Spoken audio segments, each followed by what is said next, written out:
Hello students, आज की class में हम पढ़ेंगे पॉलीजेनिक इनहेरिटेंस के बारे में। अभी तक हमने जेनेटिक्स में पढ़ा कि ट्रेट्स बहुत क्लियर कट होते हैं। अगर हम पी प्लांट की बात करते हैं तो वहाँ पे अगर हम हाइट ले रहे हैं तो या तो टॉल होता है या तो डॉर्फ होता है, ठीक है। अगर हम सीड की शेप ले रहे हैं तो राउंड होता है या तो रिंकल्ड होता है। तो क्लियर कट डिफरेंस होता है बिटवीन ट्रेट्स में।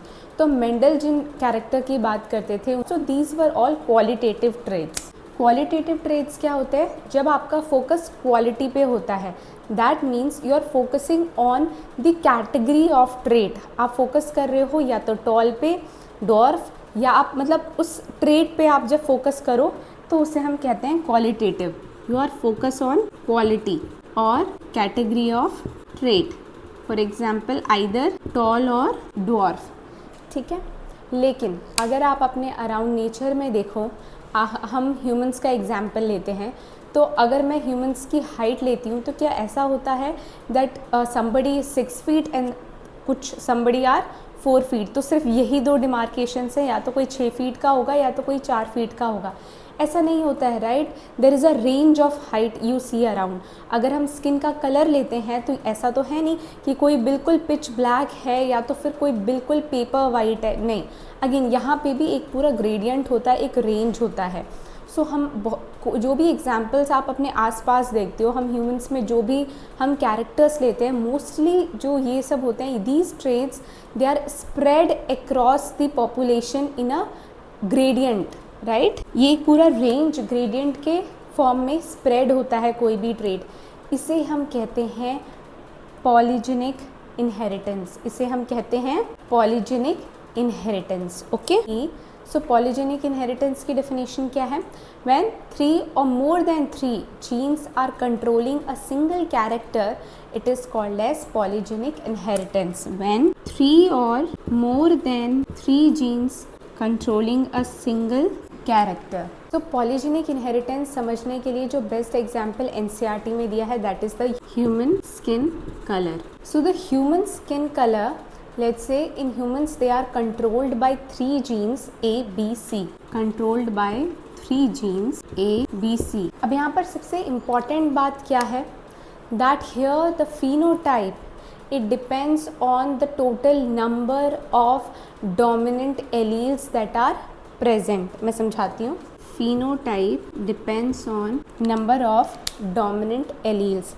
जैसे for example if a person is dark, extreme dark, so अगर एक्सट्रीम डार्केस्ट है तो ये कब होगा? When all the 3 genes are present in the dominant form, that means AA, BB, CC। तो यहाँ कितने डोमिनेंट एलील्स हैं? टोटल 6 डोमिनेंट एलील्स हैं। So when all the genes like all the alleles are in the dominant form, then there will be an extreme phenotype, that is the darkest.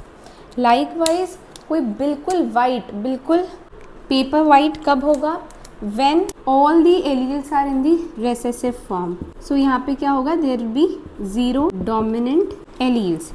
अब इसके अलावा अगर एक भी एलील ऊपर या नीचे हो रही है, सो जो स्किन टोन आएगा दैट विल बी इंटरमीडिएट। यहाँ पर डोमिनेंट एलील कितनी है? 3। सो पॉपुलेशन में जनरली अगर आप देखो तो ये इंटरमीडिएट्स आर अवेलेबल, ठीक है।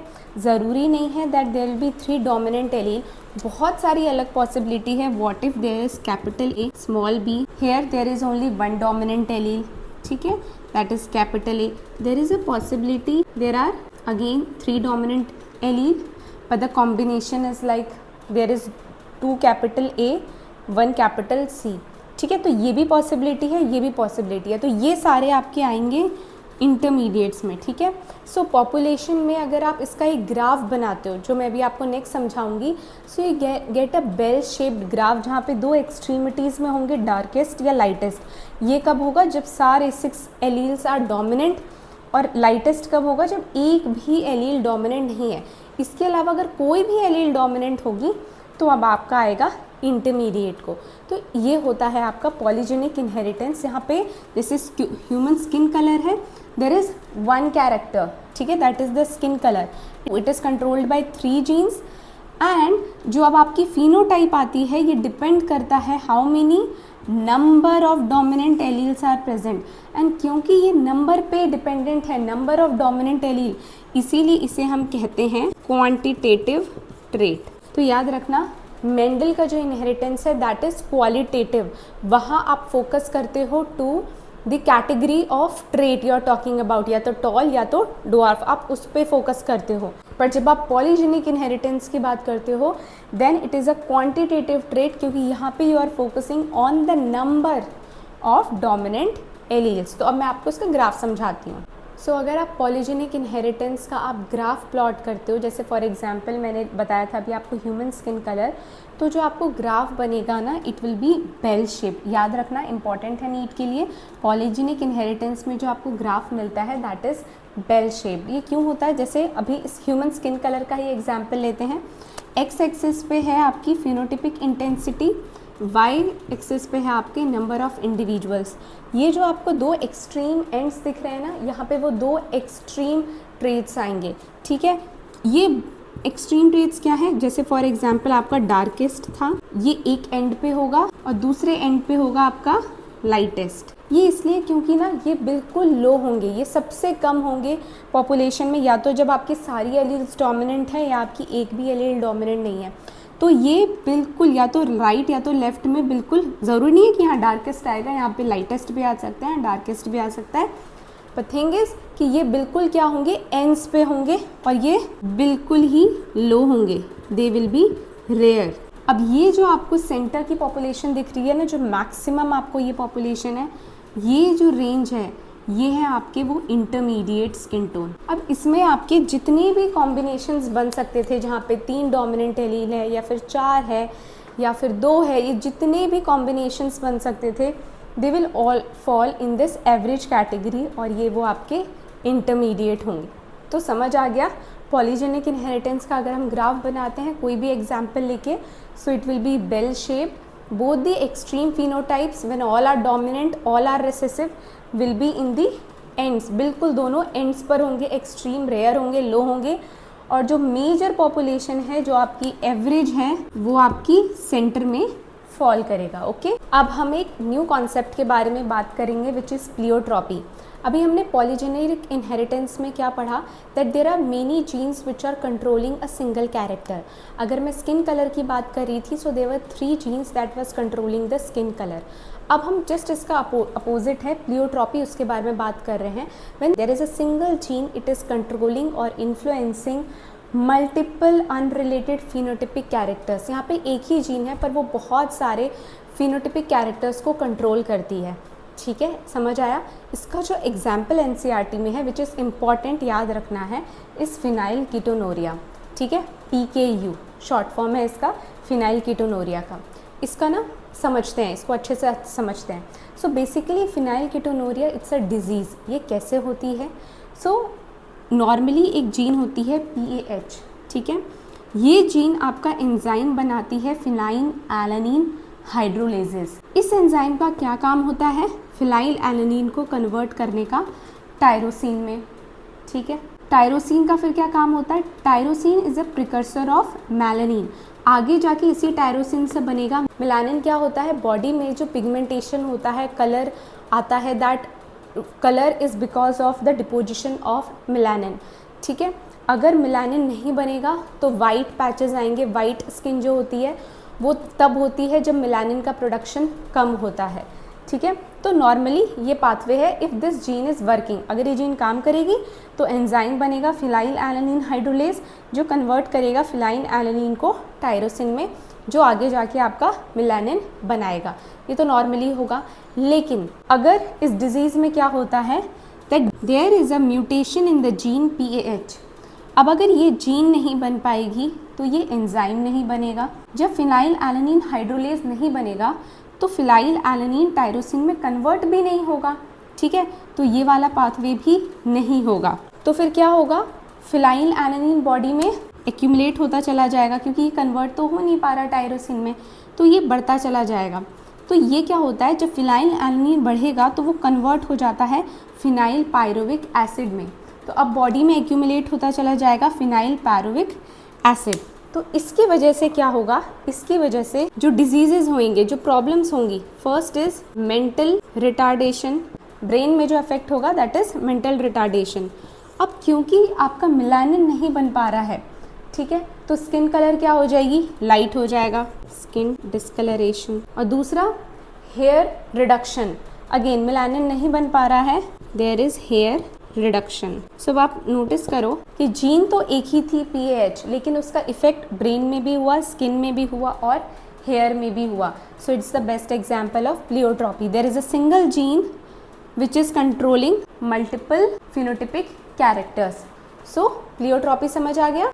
सो इस टॉपिक में मुझे एक इम्पॉर्टेंट चीज़ जो आपको एक्सप्लेन करनी है, जो नीट के लिए बहुत इंपॉर्टेंट है, that is the starch grain paradox. ये क्या है बेसिकली, तो जो स्टार्च सिंथेसिस है पी प्लांट में जो स्टार्च सिंथेसिस है, that is controlled bye a gene B। The starch synthesis in P is controlled bye a single gene and that is B। अगर आपका ये जीन होमोजाइगस डोमिनेंट है, capital B, सो यहाँ पे आपका जो स्टार्च ग्रेन्स होंगे दे विल बी, सो अगर आपकी gene is present in homozygous dominant यानी कि capital B, so the starch grain will be large और सीड का शेप है it will be round. Okay, अब अगर सपोज करो ये जो जीन है it is present in homozygous recessive small b, so the starch grain is small and seed की शेप क्या होगी, रिंकल्ड। ओके, एंड अगर suppose it is present in the heterozygous situation, तो फिर आपका स्टार्च ग्रेन होगा intermediate यानी कि मीडियम साइज होगा आपका, एंड सीड की शेप क्या है, राउंड है। सो बेसिकली मैं यहाँ से आपको ये एक्सप्लेन करना चाह रही हूँ कि जब दोनों डोमिनेंट थे, सो सीड का ग्रेन तो लार्ज था लेकिन सीड की शेप क्या थी, राउंड थी। जब दोनों स्मॉल थे तो स्टार्च का ग्रेन स्मॉल हो गया लेकिन सीड की शेप रिंकल हो गई। लेकिन जब ये एक हेट्रोजाइगस सिचुएशन में है तो स्टार्च का ग्रेन इंटरमीडिएट है, it is not large, it is not small, it is intermediate, medium size, and seed की शेप राउंड है। इसका मतलब ये हुआ, मेंडल जिस डोमिनेंस की बात करते थे ना, ये जो डोमिनेंस होता है it is not a fixed property of a gene. मैं समझाती हूँ।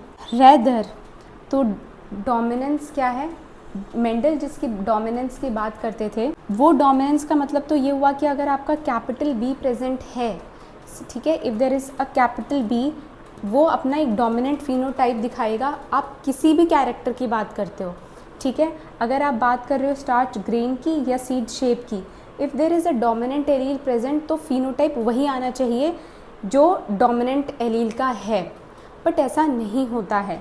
Dominance is not fixed property of a gene. Dominance depends on which phenotype you choose to look. ठीक है, अगर आप यहाँ पे स्टार्च की शेप की बात करते हो, तो अगर आप स्टार्च की शेप देख रहे हो, so there is large, there is small and there is intermediate. जब ये हेट्रोजाइगस में है तो यहाँ तो it is showing incomplete dominance. समझ आया, इनकम्प्लीट डोमिनेंस हुआ ना, क्योंकि यहाँ पे कैपिटल B है, स्मॉल b है। तो अगर आपका ये कैपिटल B डोमिनेंट है पूरी तरीके से, तो यहाँ पे फिनोटाइप लार्ज होनी चाहिए थी स्टार्च की ग्रेन की, लेकिन अगर मीडियम साइज है, इंटरमीडिएट है, that means it is incomplete dominance, right. लेकिन वही अगर मैं सीड शेप की बात करती हूँ तो वहाँ पे this B is showing the complete dominance, the capital B is showing complete dominance. There is, जब दोनों डोमिनेंट है तो राउंड है, दोनों रेसेसिव है तो रिंकल्ड है, और अगर हेट्रोजाइगस है तो सीड की शेप क्या है, राउंड है। तो यहाँ पे तो ये कंप्लीट डोमिनेंस दिखा रहा है। सो आपने देखा यहाँ पे डिपेंड करता है कि आप फिनोटाइप क्या चूज़ करते हो। अगर आप सीड की शेप ले रहे हो तो एग्रीड, यहाँ पे डोमिनेंस इज डिपेंडेंट ऑन जो जीन है वो क्या है, डोमिनेंट एलील प्रेजेंट है तो वो आएगा। लेकिन अगर आप स्टार्च ग्रेन की बात करते हो तो वहाँ पे दिस डोमिनेंस ये किस पे डिपेंडेंट है कि वो आप कौन सा फिनोटाइप ले रहे हो। अगर आप स्टार्च ग्रेन की बात करते हो then it is showing an incomplete dominance. तो ये प्लियोट्रॉपी तो हुआ, there is a single gene, the gene is B, it is controlling two characters, one is the starch grain, another is seed shape. एक ही gene है लेकिन दो characters को कंट्रोल करती है अलग अलग तरीके से। यहाँ पे जो आपको समझ के इससे जो हमें इंटरप्रेट करना चाहिए, जो समझना चाहिए, वो है डोमिनेंस का कॉन्सेप्ट कि डोमिनेंस जीन पे फिक्स नहीं होती। वो डिपेंड करता है कि आप कौन सा फिनोटाइप चूज़ कर रहे हो स्टडी करने के लिए। अगर आप यहाँ पे सीड की शेप लेते हो तो वो डोमिनेंट है, लेकिन अगर आप यहाँ पे स्टार्च के ग्रेन लेते हो तो it is showing an incomplete dominance जब ये हेट्रोजाइगस स्टेट में प्रेजेंट है। सो आई होप आज के दोनों टॉपिक्स यानी कि पॉलीजेनिक इनहेरिटेंस और प्लियोट्रॉपी आपको अच्छे से समझ आया है। लास्ट में जो मैंने आपको बताया starch grain paradox, again very important for NEET, क्योंकि असर्शन रीजनिंग में ये आ सकता है, तो इसको अच्छे से याद रखना। अगर कोई भी डाउट्स हैं तो आप मुझसे कमेंट सेक्शन में पूछ सकते हैं। नेक्स्ट क्लास में हम पढ़ेंगे सेक्स डिटर्मिनेशन के बारे में। अगर आपको मेरी क्लास अच्छी लगी होगी तो please like, share and subscribe. Thanks for watching.